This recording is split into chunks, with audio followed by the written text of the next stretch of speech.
साधू संत येती घरा तोची दिवाळी दसरा. संत श्रेष्ठ तुकाराम महाराजांच्या अभंगातील या ओळी वारकरी संप्रदायाची आणि संत संघाची महती स्पष्ट करतात. त्यामुळे सोलापूर जिल्हा परिषद आणि ग्रामविकास विभागाने पालखी मार्गावर संत साहित्यातील अनेक अभंग शब्दरूपात उतरवले आहेत.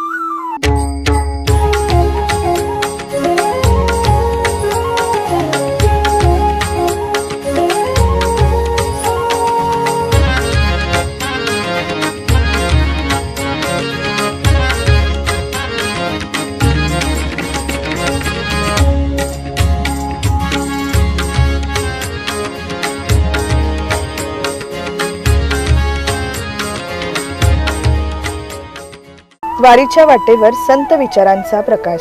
हजारो पावलांचा हा प्रवास केवळ पंढरपूरकडे जाणारा नाही, तो आत्मशोधाकडे नेणारा प्रवास आहे.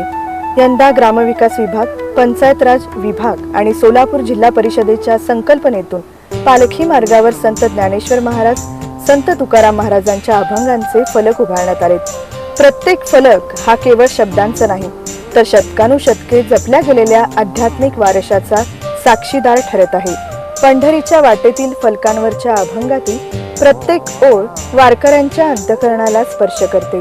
या शब्दात भक्ती, संस्कार आणि जीवनाला दिशा देणारे विचार आहेत. पालखी मार्गावर चालणारा प्रत्येक वारकरी काही क्षण या फलकांसमोर थांबतो, अभंग वाचतो, अर्थ अनुभवतो आणि पुन्हा नव्या ऊर्जेने विठुरायाच्या भेटीसाठी पुढे निघतो.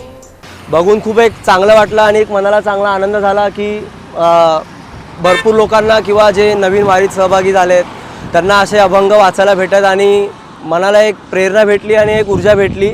वारी ही फक्त पायी चालण्याची परंपरा नसून विचारांचा वारसा एका पिढीकडून दुसऱ्या पिढीकडे नेणारी अखंड ज्ञानयात्रा आहे. ह्या वर्षी जे डिवायडरच्या मध्ये शासकीय माध्यमातून जे हे बोर्ड लावलेले आहेत तुकाराम महाराजांचे, ज्ञानेश्वर माऊलींचे, ते वाचून खूप आनंद झाला. या संत साहित्याबरोबरच पालखी मार्गावर विविध शासकीय जनजागृतीपर संदेश आणि शासनाच्या उपक्रमांशी संबंधित माहितीपर फलकही उभारण्यात आलेत.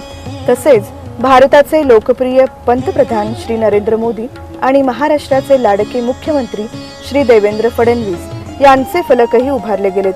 हे बॅनर्स देखील पालखी मार्गावर लक्षवेधी ठरत आहेत. पंढरीच्या वाटेवर उमटणारा प्रत्येक पाऊल, संत विचारांचा प्रत्येक शब्द आणि भक्तीने भरलेला प्रत्येक क्षण महाराष्ट्राच्या समृद्ध संत परंपरेला पुन्हा जिवंत करतोय.